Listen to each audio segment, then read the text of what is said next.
இந்த வீடியோவில் நம்ம என்ன பார்க்க போகிறோம்னா, India vs Australia second test மேட்சோட போஸ்ட் ரிவ்யூ தான் நம்ம பார்க்க போகிறோம். மேட்ச் வந்து நம்ம ஆல்ரெடி ப்ரெடிக்ட் பண்ண மாதிரி ஆஸ்திரேலியா தான் வின் பண்ணுவாங்க அப்படின்ற மாதிரி நான் சொல்லியிருந்தேன். அதே மாதிரி ஃபஸ்ட்டு மேட்ச்சில் தோற்றதுக்கு செகண்ட் மேட்ச்சில் இந்தியா வச்சு செஞ்சுட்டாங்க. ஸோ இந்த மேட்சை பற்றி பார்ப்போம்னா, ஃபஸ்ட்டு என்ன நடந்துச்சுன்னா, ரோஹித் சர்மா வழக்கம் போல் கேப்டனாக வந்துட்டார். அதுக்கப்புறம் ஒரு சில சேஞ்சஸ் பண்ணியிருந்தாங்க. வாஷிங்டன் சுந்தருக்கு பதிலாக அஸ்வின் ஆடியிருந்தாங்க. ஆனால் அஸ்வினோட இம்பேக்ட் வந்து இந்த மேட்ச்சில் வந்து பெருசாக எதுவுமே இல்லைங்க. அதே மாதிரி ரோஹித் சர்மா நம்ம ப்ரிவியூவில் பேசின மாதிரியே மிடில் ஆர்டரில் தான் விளையாடியிருந்தார். ஆனால் அவரும் பெருசாக பெர்ஃபார்மே பண்ணல. கேஎல் ராகுல் நல்லா ஓப்பனிங் பண்ணார், 2 மேட்ச் நல்லா விளாண்டாரு அப்படின்றத பொறுத்து அவருக்கான அந்த பொசிஷனை வந்து கண்டினியூட்டி கொடுத்துருந்தாங்க. அதே மாதிரி சுப்மன் கில் ஃபஸ்ட் மேட்ச் வந்து ஒரு இன்ஜுரினால விளாட்ல. பெர்மனண்ட்டான பிளேயர் டெஸ்ட் சைடை பொறுத்தவரை நம்பர் 3ல வந்து சாலிடாக பண்ணிக்கிட்டு வராரு இப்போ வர. ஆனால் இந்த மேட்ச்சில் பெருசாக ஒரு இம்பேக்ட் பண்ணல.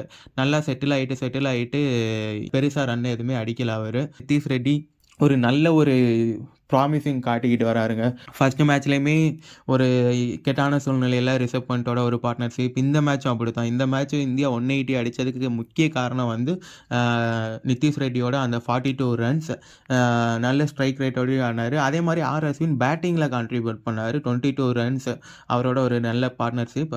ஸோ பெருசாக வேறு யாரும் பெருசாக பண்ணல. கேஎல் ராகுல் ஒரு நல்ல ஓப்பனிங் கிடச்சி பெருசாக கன்வெர்ட் பண்ணல அவரோட இன்னிங்ஸை. அதே மாதிரி சுப்மன் கில் 31ல் அவுட் ஆனார்.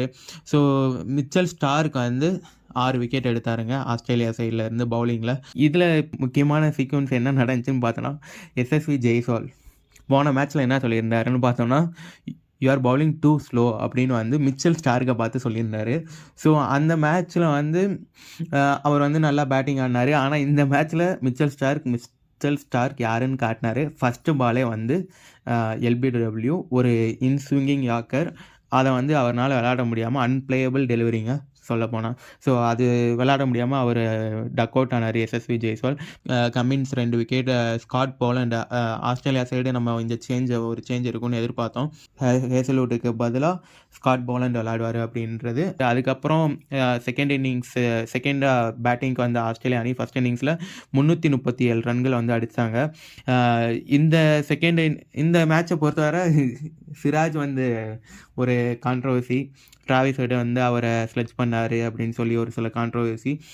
அவருக்கு சென்ட் ஆஃப் கொடுத்த விதம் அவ்வளோ நல்லா இல்லைங்க. ஒரு 140 அடித்த ஒரு பிளேயருக்கு அவர் அவுட் ஆகிட்டு போகிறப்ப கொடுக்குற ஒரு சென்ட் ஆஃப் வந்து அது நல்லா இல்லை. ஏன்னா அவர் பொழந்து கட்டிட்டார். அவரோட ஸ்ட்ரைக் ரேட் பார்த்தீங்கன்னா 92.29 இந்த மேட்ச்சில். எந்த ஒரு பவுலரையுமே விட்டு வைக்கலை. டிராவிஸ் ஹெட் 140, அப்புறம் லபுசைன் 64, இந்த மாதிரி ஒரு நல்ல இன்னிங்ஸு அவங்களுக்கு வந்து அமைஞ்சிச்சு.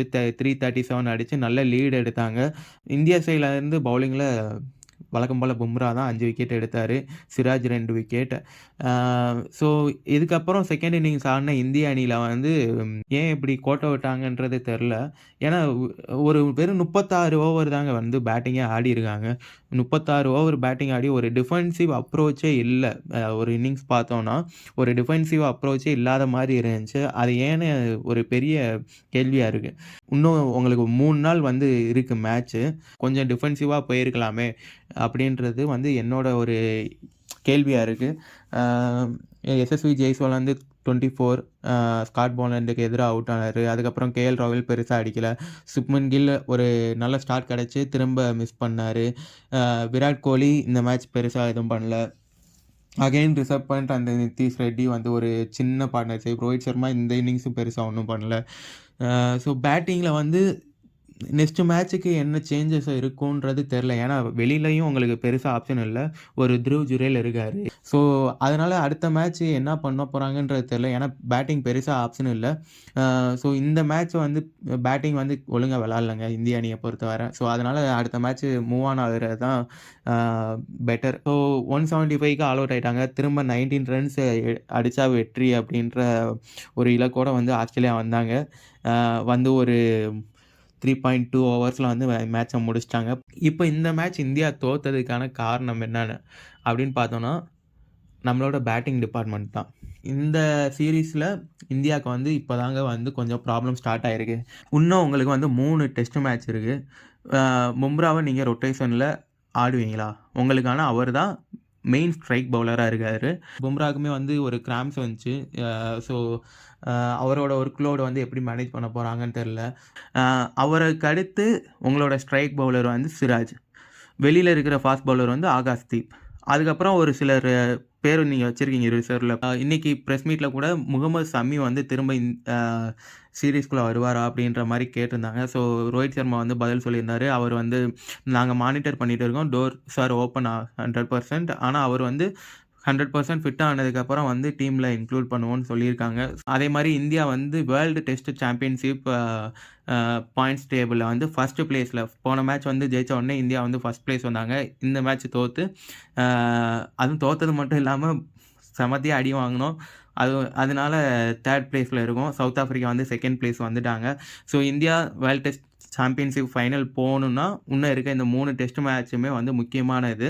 இப்போ அடுத்த மேட்ச்ல அ என்ன சேஞ்சஸ் எதிர்பார்க்கலாம் அப்படின்னு பார்த்தோம்னா, அஸ்வினுக்கு பதிலா ரவீந்திர ஜடேஜா அண்ட் ஹர்ஷித் ராணாவுக்கு பதிலா ஆகாஷ்தீப் விளையாடுறதுக்கு ஒரு சில சான்சஸ் இருக்கு. ஏன்னா அ ஹர்ஷித் ராணாவுமே பெருசா பெர்ஃபார்ம் பண்ணலங்க. போன மேட்ச் வந்து டெபியூட் குடுத்தாங்க. ஒரு ஒரு சில சான்சஸ் வந்து நல்லா பவுலிங் போட்டாரு போன மேட்ச். ஆனா இந்த மேட்ச்ல பெருசா ஒண்ணும் அவர் கான்ட்ரிபியூட் பண்ணல. ஏன்னா ஆஸ்திரேலியன் பவுலர்ஸ் அவங்களோட விக்கெட்ஸ் எல்லாமே ஃபாஸ்ட் பவுலர்ஸ் தான் எடுத்தாங்க. ஸோ அதனால அஸ்வின வந்து பெருசா குறை சொல்ல முடியாது. ஆனா Ravindra Jadeja is better then Ashwin in Australia. அவரோட ரெக்கார்ட்ஸ் படி பார்த்தோம்னா, அவர் நல்லாவே பண்ணியிருக்காரு. ஸோ அதனால கண்டிப்பா ரவீந்திர ஜடேஜா வந்து அடுத்த மேட்ச் விளையாடுறதுக்கு நல்ல வாய்ப்பு இருக்கு. ஸோ இந்தியா வந்து இந்த சீரிஸ வின் பண்ணுவாங்களா? அப்படின்றத பொறுத்திருந்து பார்ப்போம். அடுத்த 3 மேட்ச் என்ன நடக்குதுன்னு சொல்லி பார்ப்போம். ஸோ இதுக்கு முன்னாடி சேனல சப்ஸ்கிரைப் பண்ணாதவங்க சப்ஸ்கிரைப் பண்ணிக்கோங்க.